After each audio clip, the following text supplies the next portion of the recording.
안녕하세요. 저는 지난 15년간 당뇨 혈당 관리만 연구해온 혈당관리연구가입니다. 오늘 여러분께 정말 중요한 얘기를 하나 하려고 합니다. 당뇨 진단 받으신 분들 중에서 약도 열심히 드시고 식단도 조절하시고 운동도 하시는데 혈당이 도무지 안 잡히는 분들 계시죠? 당화혈색소가 7을 못 넘어가는 분들, 저도 처음에는 이유를 몰랐습니다. 왜 똑같이 노력하는데 어떤 분들은 혈당이 잘 잡히고 어떤 분들은 계속 흔들릴까? 그런데 수백 건의 혈당 데이터를 분석하다가 깨달았습니다. 혈당이 안 잡히는 분들은 다 하나같이 어떤 습관을 가지고 계셨습니다. 본인은 좋은 줄 알고 열심히 하시는 습관인데 이게 오히려 혈당을 망가뜨리고 있었던 겁니다. 오늘 그 첫 번째 습관을 말씀드리겠습니다. 이거 하나만 고치셔도 당화혈색소 0.5에서 1.5는 떨어집니다. 그런데 문제는 이 습관이 너무나 흔하다는 겁니다.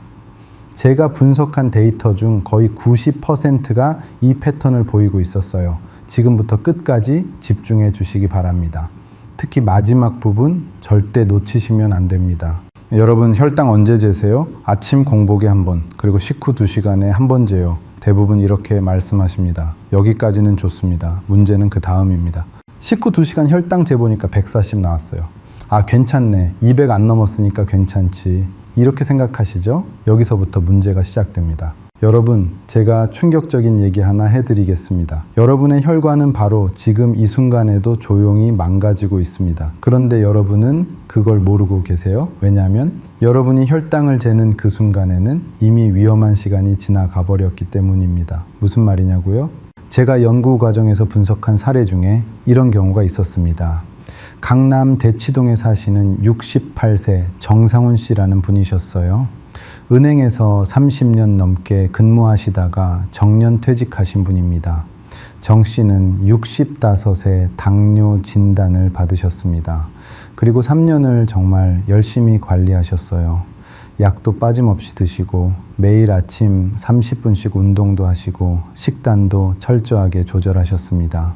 그런데 이상했어요. 당화혈색소가 7점에서 절대 안 떨어지는 겁니다. 혈당 기록을 보니까 식후 2시간에 측정하신 혈당이 보통 130에서 140 정도였습니다. 좋습니다. 나쁘지 않은 수치입니다. 그런데 뭔가 이상했어요. 식후 2시간 혈당이 괜찮은데 당화혈색소가 안 떨어진다. 여기에 비밀이 있었습니다. 정상훈 씨가 연속혈당 측정기를 착용하기 시작했습니다. 이게 뭐냐면요. 팔에 동전만 한 센서를 붙이면 24시간 내내 5분마다 자동으로 혈당을 측정해주는 장비입니다. 이틀 후에 데이터가 나왔습니다. 그리고 저는 그 그래프를 보는 순간 소름이 돋았습니다. 아침 식사 후 그래프를 보니까요. 정 씨는 매일 아침 7시에 식사를 하셨습니다. 잡곡밥 반 공기에 된장찌개, 생선구이, 나물 반찬, 정말 모범적인 식단이었어요. 식사 시작하고 30분쯤 지나니까 혈당이 올라가기 시작합니다. 40분, 50분, 그리고 1시간 10분쯤 됐을 때 혈당이 240이 찍혔습니다. 240입니다. 그리고 나서 혈당이 떨어지기 시작해요. 1시간 30분에 200, 2시간에 140. 정 씨가 혈당을 재는 시간, 식후 2시간, 그때는 이미 140으로 떨어진 후였던 겁니다. 그러니까 정 씨는 자기 혈당이 식후 1시간에 240까지 올라갔다 내려온다는 사실을 전혀 모르고 계셨던 거예요. 나는 혈당 관리 잘하고 있는데 왜 당화혈색소가 안 떨어지지? 이게 이유였습니다. 점심도 마찬가지였어요. 정 씨는 점심에는 주로 집에서 도시락을 싸오셨대요. 현미밥에 삶은 계란, 샐러드, 이것도 정말 건강한 식단이죠. 그런데 데이터를 보니까 점심 식사 후에도 1시간에 220까지 올라갔다가 2시간에는 130으로 떨어져 있었습니다. 저녁도 마찬가지였어요. 몇 끼니마다 식후 1시간쯤에 220에서 240까지 확 올라갔다가 2시간쯤 되면 130, 140으로 떨어지는 겁니다. 하루 3끼, 1년이면 1000번이 넘게 이런 일이 반복되고 있었던 겁니다. 여러분 이게 무슨 의미인지 아십니까? 여러분의 혈관은 식후 1시간, 바로 그 순간에 망가집니다. 국제학술지 프론티어스 인 카디오베스큘러 메디슨에 발표된 연구를 보면 이런 내용이 나옵니다.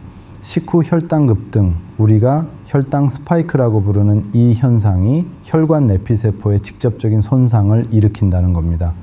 혈관 내피세포가 뭐냐고요? 혈관벽의 가장 안쪽 층입니다. 이게 손상되면 거기에 염증이 생기고 콜레스테롤이 쌓이고 결국 동맥경화가 시작됩니다.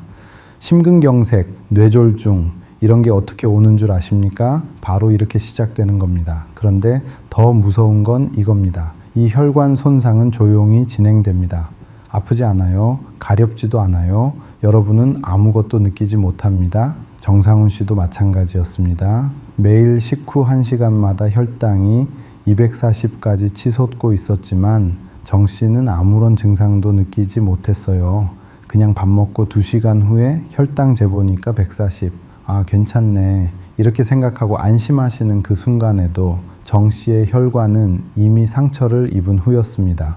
마치 못으로 혈관을 찌르는 것과 같다고 생각하시면 됩니다. 하루에 3번씩 1년에 1000번 넘게 혈관을 찌르고 있는 겁니다. 2020년 카디오베스큘러 다이어베톨로지라는 국제 학술지에 발표된 대규모 연구가 있습니다. 이 연구에서 연구진들이 놀라운 사실을 발견했어요. 혈당의 평균값보다 변동폭이 합병증 발생과 더 강한 연관성을 보인다는 겁니다. 변동폭이 뭐냐? 혈당이 얼마나 급격하게 오르락 내리락 하는가 이겁니다. 당화 혈색소 7.5인 사람이 2명 있다고 칩시다. 한 명은 혈당이 150에서 안정적으로 유지됩니다. 다른 한 명은 90에서 240까지 왔다 갔다 합니다. 평균을 내면 둘 다 비슷하게 당화 혈색소 7.5가 나옵니다. 그런데 합병증은 누가 더 많이 올까요? 두 번째 사람입니다. 혈당이 롤러코스터 타는 사람입니다. 같은 당화 혈색소여도 혈당이 급등락하는 사람이 심근경색, 뇌졸중, 심부전 위험이 훨씬 높습니다. 여기서 대부분 분들이 충격받습니다. 아니, 그럼 저는 지금까지 뭘 믿고 관리했던 거예요? 식후 2시간 혈당만 믿고 안심하셨던 겁니다. 그 사이에 뭐가 일어났는지는 전혀 모르신 채로요. 그럼 왜 이런 일이 일어나는 걸까요? 당뇨가 있으신 분들은 인슐린 분비가 늦습니다. 건강한 사람은 어떻게 될까요? 밥을 먹으면 즉시 정말 몇 분 안에 인슐린이 확 나옵니다. 이걸 1차 인슐린 반응이라고 부르는데요. 이게 나오면서 혈당이 확 오르는 걸 막아주는 겁니다. 그래서 건강한 사람은 밥을 먹어도 혈당이 130, 140 정도까지만 올라가요. 그리고 서서히 내려옵니다. 그래프로 그리면 완만한 언덕 모양입니다.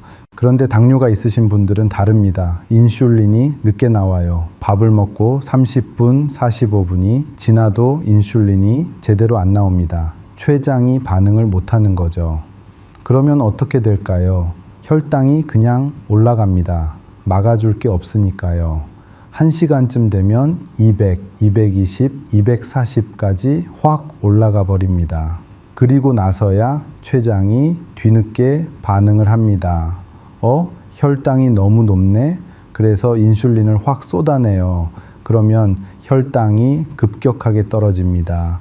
1시간 반쯤 되면 200에서 150으로, 2시간이 되면 140, 130으로 뚝 떨어지는 겁니다. 그래프로 그리면 뾰족한 산 모양입니다. 이걸 우리는 혈당 스파이크라고 부릅니다. 스파이크, 못이라는 뜻이죠. 혈당 그래프가 못처럼 뾰족하게 솟았다가 떨어진다는 겁니다. 문제는 이 스파이크가 혈관을 찌른다는 겁니다. 미국 국립보건원에서 발표한 연구를 보면 이런 내용이 나옵니다. 혈당이 급격하게 오를 때 우리 몸에서는 활성산소라는 게 대량으로 만들어진다는 겁니다. 활성산소가 뭐냐? 세포를 공격하는 독성 물질입니다. 이게 혈관 내피세포를 직접 공격해서 손상시킵니다. 그리고 이 손상된 부위에 염증이 생기고 거기에 콜레스테롤이 쌓이고 혈전이 만들어지고 결국 심근경색이나 뇌졸중으로 이어지는 겁니다. 더 무서운 건 이겁니다. 혈당이 150에서 안정적으로 유지될 때보다 90에서 240으로 급등락할 때 활성산소가 훨씬 많이 만들어진다는 겁니다. 같은 평균 혈당이어도 변동폭이 크면 혈관 손상이 더 심하다는 거죠. 제가 분석한 데이터를 보면 정말 충격적입니다. 식후 2시간 혈당만 측정하시는 분들 중에서 실제로 연속 혈당 측정기를 착용해 보신 분들의 데이터를 보면요. 거의 80% 이상이 식후 1시간에서 1시간 반 사이에 자기도 모르는 스파이크를 경험하고 계셨습니다. 본인은 혈당이 140 정도로 안정적이라고 생각하시는데 실제로는 매 끼니마다 200 이상으로 치솟았다 떨어지는 걸 반복하고 계셨던 겁니다. 특히 아침 식사 후가 가장 심했습니다. 왜냐하면 아침에는 우리 몸에 코르티솔이라는 호르몬이 많이 분비되거든요. 이 호르몬이 인슐린 작용을 방해합니다. 그래서 아침 식사 후 혈당 스파이크가 가장 높게 나타나요. 실제로 데이터를 보면 아침 식사 후 1시간에 250, 260까지 올라가시는 분들도 많았습니다. 그런데 2시간 후에는 140, 150으로 떨어져 있으니까 본인은 전혀 모르시는 거예요. 나는 혈당 관리 잘하고 있는데 아니요. 매일 아침마다 혈관이 공격받고 있는 겁니다. 서울 송파구 잠실동에 사시는 72세 문영숙 씨 경우도 마찬가지였습니다. 문 씨는 평생 식당을 운영하신 분이에요. 30년 넘게 한식당을 하시다가 5년 전에 가게를 접으시고 지금은 손주들 돌보시면서 지내십니다. 문 씨는 68세의 당뇨 진단을 받으셨는데 정말 모범적으로 관리하셨어요. 약도 빠짐없이 드시고 매일 저녁 식후에 남편이신 문성철 씨와 함께 아파트 단지 내를 40분씩 걷기 운동도 하셨습니다. 식단도 철저했어요. 평생 음식을 다루셨던 분이니까 칼로리 계산도 정확하게 하시고 탄수화물도 줄이시고 채소도 많이 드셨어요. 그런데 이분도 당화혈색소가 7.4에서 안 떨어졌습니다. 식후 2시간 혈당은 보통 140에서 150 정도였대요. 그래서 문 씨도 내가 관리를 잘 못하나 하고 자책하셨대요. 그런데 연속 혈당 측정기를 착용해 보니 놀라운 결과가 나왔습니다. 문 씨도 매 식사 후 1시간쯤에 혈당이 210에서 220까지 올라갔다가 2시간에는 140대로 떨어지는 패턴을 반복하고 계셨던 겁니다. 특히 문 씨의 경우는 저녁 식사 후 스파이크가 심했어요. 저녁에는 주로 집에서 직접 만드신 잡곡밥과 나물 반찬, 된장찌개를 드셨는데 1시간 후에 230까지 올라가는 걸 확인했습니다. 여러분, 지금 제가 말씀드린 240, 250, 이 숫자가 어떤 의미인지 아십니까? 당뇨병학회 기준으로 식후 혈당 200 이상이면 당뇨병 진단 기준입니다. 그러니까 여러분은 매 끼니마다 1시간 동안은 당뇨병 환자가 아니라 당뇨병보다 더 위험한 상태에 있는 겁니다. 그것도 본인도 모르는 사이에요. 더 무서운 건 이 시간이 쌓인다는 겁니다. 하루 3끼 식사를 하시죠? 매 끼니마다 1시간씩 혈당이 200 이상으로 올라간다고 칩시다. 그럼 하루에 3시간입니다. 1년이면 1000시간입니다. 1000시간 동안 여러분의 혈관이 공격받고 있는 겁니다. 2025년 미국 당뇨병학회 학술지 다이어비티스 케어에 발표된 최신 연구를 보면 이런 내용이 나옵니다. 목표 혈당 범위에 머무는 시간, 이걸 영어로 타임 인 레인지라고 하는데요. 이 시간이 합병증 발생과 직접적인 연관이 있다는 겁니다. 목표 혈당 범위는 보통 70에서 180 사이입니다. 이 범위에 오래 머물수록 합병증 위험이 낮아집니다. 반대로 이 범위를 벗어나는 시간이 길수록 합병증 위험이 높아지는 거죠. 정상훈 씨 같은 경우를 보면요. 식후 2시간 혈당만 보면 140이니까 관리가 잘 되는 것처럼 보입니다. 그런데 실제로는 매 끼니마다 1시간씩, 하루에 3시간씩 목표 범위를 벗어나 있었던 겁니다. 그러니까 당화혈색소가 안 떨어질 수밖에 없죠. 문영숙 씨도 마찬가지였습니다. 이분은 특히 저녁 식사 후에 1시간 동안 혈당이 220 이상으로 올라가 있었으니까 밤사이 혈관이 계속 손상받고 있었던 겁니다. 그래서 당화혈색소가 7.4에서 안 떨어졌던 거예요. 그럼 어떻게 해야 할까요? 답은 간단합니다. 식후 1시간 혈당을 재기 시작하세요. 에이, 그럼 하루에 혈당을 몇 번이나 재야 돼요? 너무 번거롭잖아요? 걱정하지 마세요. 평생 그렇게 하라는 게 아닙니다. 처음 일주일만 해보세요. 일주일만 매 끼니마다 식후 1시간, 2시간 혈당을 다 재보는 겁니다. 그러면 알 수 있습니다. 내가 어떤 음식을 먹었을 때 스파이크가 생기는지, 어떤 음식을 먹었을 때 혈당이 안정적인지를요. 정상훈 씨 경우를 보면요. 연속혈당 측정기 데이터를 일주일 분석한 후에 식사 방법을 바꾸기 시작했습니다. 첫 번째로 바꾼 건 식사 순서였습니다. 밥부터 먹지 마시고 채소 반찬부터 드시기 시작했어요. 그 다음에 고기나 생선 같은 단백질을 드시고 마지막에 밥을 드시는 겁니다. 미국 웨일 코넬 의과대학에서 2015년에 발표한 연구를 보면요. 제2형 당뇨 환자들에게 같은 식사를 주되 채소와 단백질을 먼저 먹고 탄수화물을 나중에 먹게 했더니 식후 30분, 60분, 120분 시점의 혈당이 각각 29%, 37%, 17% 낮아졌다는 결과가 나왔습니다. 37%면 엄청난 차이입니다. 정 씨가 아침에 혈당이 240까지 올라갔었죠? 37% 낮아지면 150 정도가 됩니다. 240이랑 150 완전히 다른 세상입니다. 정 씨는 이 방법을 시작했고 일주일 후에 다시 혈당을 재봤습니다. 놀랍게도 아침 식사 후 1시간 혈당이 240에서 160으로 떨어졌습니다. 아직도 높긴 하지만 예전보다 훨씬 나아진 거죠. 그리고 두 번째로 바꾼 건 탄수화물 양이었습니다. 밥을 완전히 끊지는 않으셨어요. 대신 양을 3분의 2로 줄였습니다. 평소에 한 공기 드시던 걸 3분의 2 공기로 줄인 거죠. 대신 채소 반찬을 2배로 늘렸습니다. 이렇게 하니까 배고프지도 않으면서 혈당 스파이크가 확 줄어들었습니다. 한 달 후에 정 씨가 다시 연속혈당 측정기를 착용해 봤습니다. 결과가 어땠을까요? 아침 식사 후 1시간 혈당이 140까지 떨어졌습니다. 처음 240이었던 걸 생각하면 엄청난 변화죠. 점심, 저녁도 마찬가지였어요. 220이었던 게 150, 160 정도로 안정됐습니다. 그리고 3개월 후 정 씨의 당화혈 색소를 확인했습니다. 7.0에서 6.4로 떨어져 있었습니다. 약은 그대로였어요. 운동량도 그대로였어요. 바뀐 건 딱 두 가지. 식사 순서와 탄수화물 양입니다. 이 두 가지만 바꿨는데 당화혈 색소가 0.6이 떨어진 겁니다. 여러분, 혈당은 숫자가 아니라 파형입니다. 식후 2시간 혈당 140, 이 숫자 하나만 봐서는 아무것도 알 수 없습니다. 140까지 서서히 올라갔다가 서서히 내려오는 거면 괜찮아요. 하지만 240까지 급등했다가 140으로 떨어진 거라면 이건 위험합니다. 같은 140이어도 완전히 다른 상황입니다.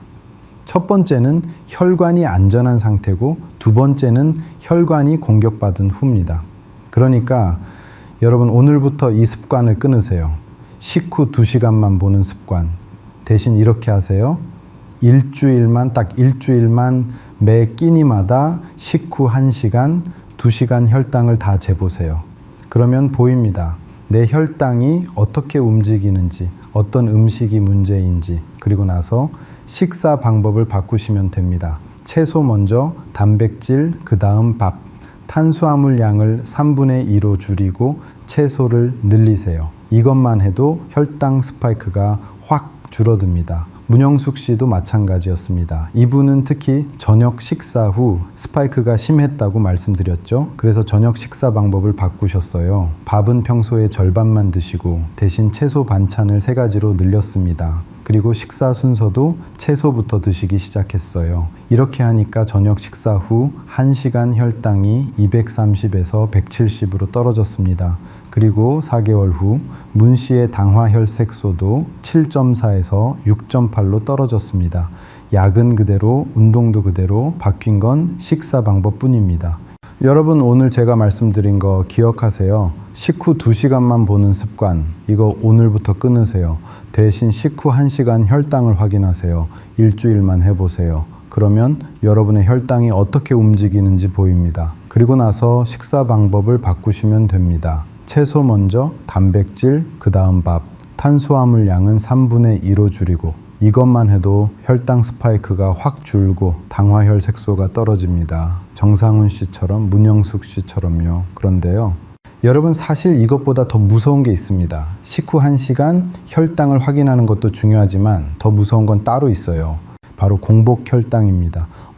공복혈당이요? 저는 공복혈당 정상인데요. 그렇게 생각하시는 분들 정말 많으세요. 아침에 일어나서 재보니까 90, 100 이렇게 나오니까 공복은 괜찮네 하고 안심하시는 분들. 그런데요, 여러분의 공복혈당이 정상이어도 여러분의 혈관은 밤 사이에 망가지고 있을 수 있습니다.